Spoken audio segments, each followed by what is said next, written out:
नमस्कार मित्रांनो, तू हे रे माझा मितवा या मालिकेच्या येणाऱ्या काही भागामध्ये मित्रांनो एक आता जबरदस्त असा ट्विस्ट आपल्यासमोर पाहायला मिळणार आहे. कारण आता वल्लरी कोणत्या थराला जाऊन पोहोचते, वल्लरीचा खरा चेहरा काय हे आता ईश्वरीने ओळखलेलं असतं. ईश्वरीला माहिती असतं की मामीने मात्र आता अनेक कारस्थान केलेलं आहे. आता त्या जसेच तसे उत्तर कसं द्यायचं याचं आजचंच एक उदाहरण आपल्या भागामध्ये आज दाखवलं गेलेलं आहे. म्हणजे अर्णवच्या अगदी दागिन्यावर खास खुजलीची पावडर टाकून अर्णव ईश्वरी यांच्या दोघांमध्ये अजून भांडण निर्माण करणाऱ्या मामीला आज ईश्वरीने चांगलाच धडा अगदी शिकवलेला असतो. म्हणजे तिचा प्लॅन तिच्यावरच उलटून आता तिला तिच्याच भाषेमध्ये उत्तर दिलेलं असतं. म्हणून आता ईश्वरी काही मामीला घाबरत नसते. आणि त्यात म्हणजे आता या आजीने मात्र वल्लरीला सांगितलेलं असतं की तू एक काम कर, आता संक्रांतीचा पहिला सण आहे ईश्वरी आणि अर्णव यांचा. नम्रता तर येथे तयारी करण्यासाठी थांबेलच. तू एक काम कर, तू मात्र आता ईश्वरीच्या आईबाबांना आमंत्रण देण्यासाठी त्यांच्या घरी जा आणि आज अगदी आपलं ते कर्तव्य आहे की त्यांना बोलवायचं, पहिला सण आहे. मग तिचे आईवडीलसुद्धा आता येथे असायला हवेत. आता वल्लरीला तर खूप टेन्शन येते. वल्लरी डायरेक्ट नाही म्हणते. आता डायरेक्ट नाही म्हटल्यानंतर ईश्वरीला संशय आलेला असतो. ईश्वरी म्हणते की मामी कायम असं माझ्या घरी जायचं म्हटल्यानंतर लगेच असं नाटक का करतात, काहीतरी त्यांचं आजारी असल्याचं नाटक करतात आणि काहीतरी कारण देऊन मात्र ते तिकडे जाणं नाकारतात. म्हणजे आता मामी तर कोणत्या थराला पोहोचलेले आहे तर मी ओळखलं. कारण अर्णव सरांना सुद्धा त्रास होण्यासाठी, कारण आमच्या दोघांमध्ये भांडण लावण्यासाठी म्हणजे मामींनी आता खास गुजलीची पावडर टाकून अर्णवचा विचार केला नाही. आणि मामी तर आता अगदी अर्णव सरावर त्यांचं खूप प्रेम आहे असं का दाखवते. म्हणजे हे जे काही नाटक करतात ते सगळं खोटं आहे. तर काहीतरी कुठे दडलेलं कारण आहे हे ईश्वरीच्या सर्व काही लक्षात आलेलं असतं. म्हणून ईश्वरी मात्र आता मामीची जिरवते आणि मामीला उत्तर देण्यासाठी आता रूममध्ये चहा घेऊन येते. आणि तेव्हा आता मामी म्हणते की हो का बळजबरीच्या सुनबाई, अहो तुम्ही तर अगदी अर्णव खूपच मिरवत असतात, परंतु त्या अर्णवचं तुझ्यावर प्रेम आहे का? आणि तुमच्या दोघांमध्ये इतकं भांडण सुरू आहे आणि मला माहिती नाही. तर ईश्वरी विचारते की आमच्या दोघांमध्ये भांडण सुरू आहे, तुम्हाला कसं माहिती हो की तुम्हीच अगदी ते भांडण लावण्याचा प्रयत्न केलेला आहे, या सगळ्यामागे तुम्ही तर आहात ना. तेव्हा आता वल्लरीची बोलती बंद होते. वल्लरी म्हणते की मी कशाला तुमच्यात भांडण लावण्याचा प्रयत्न करू, बळजबरीच्या सुनबाई. आणि जर तुझं अर्णववर इतकं प्रेम आहे आणि अर्णवचं तुझ्यावर इतकं प्रेम आहे तर ते प्रेम सिद्ध करून दाखव. तेव्हा आता ईश्वरी म्हणते की बरं ठीक आहे, प्रेमच सिद्ध करायचं आहे ना, मग आजच गंमत बघत राहा. त्यानंतर मात्र आता अर्णव हा रूममध्ये असतो. आता ईश्वरीने चॅलेंजच दिलेलं असतं की मामींना बघा आजच मी तुम्हाला माझं हे प्रेम कसं सिद्ध करून दाखवते. त्यानंतर मात्र आता ईश्वरी छान तयार होते. काळ्या रंगाची तिने मस्त साडी नेसलेली असते. कारण आता अगोदर अर्णव ती साडी ईश्वरीला द्यायला तयार नसतो. कारण आता आजीने ती साडी ही ईश्वरीला दिलेली असते की ईश्वरी या साडीवर तुझा हक्क आहे. कारण वल्लरीने आता ह्या साडीला अगदी म्हणजे कुठे ठेवलं होतं माहिती नाही, परंतु सात्विकाची आता अशी इच्छा होते की तिच्या सुनेने ही साडी नेसावी म्हणून आता ती साडी आजीने आणि अंजलीने तिला दिलेली असते. परंतु अर्णव तिच्या हातातून साडी हिसकतो. माझ्या साडी आईची साडी आहे, त्यावर तुझा कोणताही हक्क नाही असे जेव्हा तो म्हणतो, पण ईश्वरी अगदी गोडीत त्याला रिॲक्ट करते, गोडीत त्याला उत्तर देते. आणि बरोबर आता शेवटी अर्णवला ती साडी ईश्वरीला नेसायला द्यावीच लागते. आता जेव्हा ईश्वरी साडी नेसून येते अगदी छान अशी ती साडीत सुंदर दिसत असते. अर्णव आणि ईश्वरी या दोघांच्या हाताने छान असे आता ही संक्रांतीची पूजा वगैरे होते आणि हळदी कुंकाचा कार्यक्रम असतो. आता वल्लरीला भीती असते की आता ह्या ईश्वरीची आई जर येथे आली तर अवघड होईल आणि जर आपण तिच्या समोर आलं तर काय करायचं. मग आता काही ना काही कारण सांगून आपल्याला अगदी डोकं दुखतंय, काहीतरी नाटक आपल्याला करावे लागेल आणि रूममध्येच थांबावं लागेल. आता मात्र ईश्वरी ओळखते की मामी नक्की काय कुठे आहात आणि मामी नक्की आता आई यायच्या म्हटल्यानंतर मामी अशी रूममध्ये का जात असेल आणि अगदी डोकं दुखण्याचं नाटक का करत असतील. काहीतरी कारण आहे. म्हणजे या सगळ्या कनेक्शनची आई आणि वल्लरी मामी यांच्यामध्ये काहीतरी आहेच. म्हणून मामी आता आईपासून चेहरा दडवते आता हे सगळं लक्षात आल्यानंतर त्यानंतर मात्र आता लगेच अर्णव हा ईश्वरीबरोबर जोडीने पूजा वगैरे करतो. आता मात्र लगेच ईश्वरी घाईने आता रूममध्ये मामीकडे येते. मामीला म्हणते की आज तुम्हाला आमचं प्रेम सिद्ध करून दाखवायचं आहे. मामी आपलं चॅलेंज लागलेलं आहे आणि तुम्ही असं रूममध्ये अगदी डोकं दुखतं का जास्त, की माझी आई आली म्हणून तुमचं डोकं जास्त दुखतंय. आता वल्लरीची बोलती बंद होते.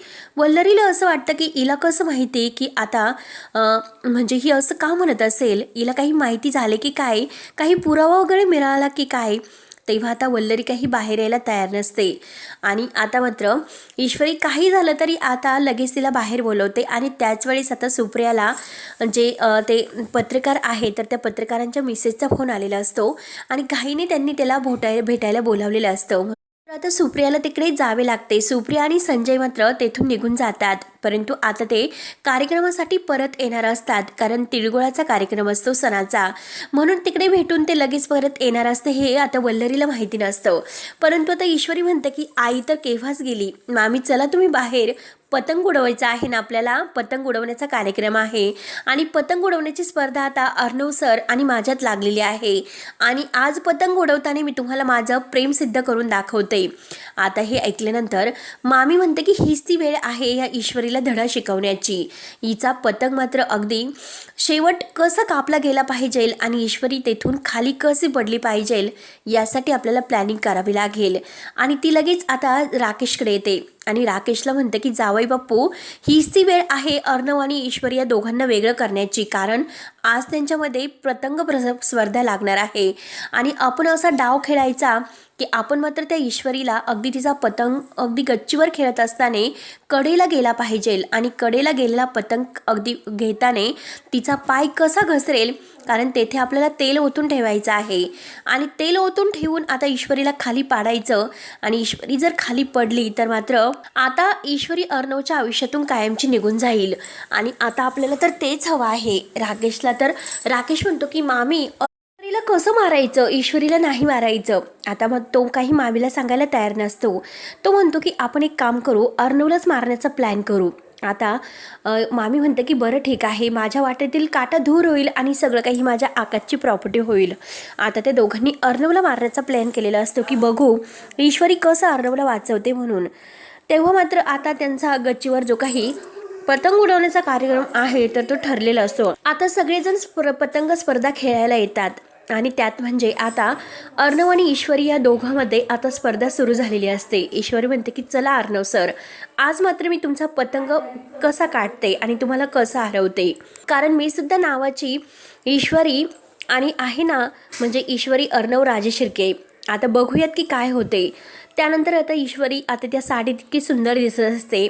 अर्णव सारखं तिच्याकडे बघत असतो, परंतु अर्णवला मात्र आता पुन्हा ते क्षण आठवतात आपल्या आईचे आणि बाबांचे आणि तो पुन्हा आता रागाने ईश्वरीकडे पाहत असतो. त्यानंतर मात्र आता ईश्वरी अगदी पतंग ही उडवण्यात इतकी छान खेळत असते आणि अर्णव तिचा पतंग कापण्यासाठी प्रयत्न करत असतो. आणि त्याच वेळेस आता जे तेल ते सांडून ठेवलेलं आहे तर त्या वरून मात्र अर्णवचा पाय घसरणार, तोच लगेच ईश्वरी धावत येते आणि अर्णवचा हात धरते.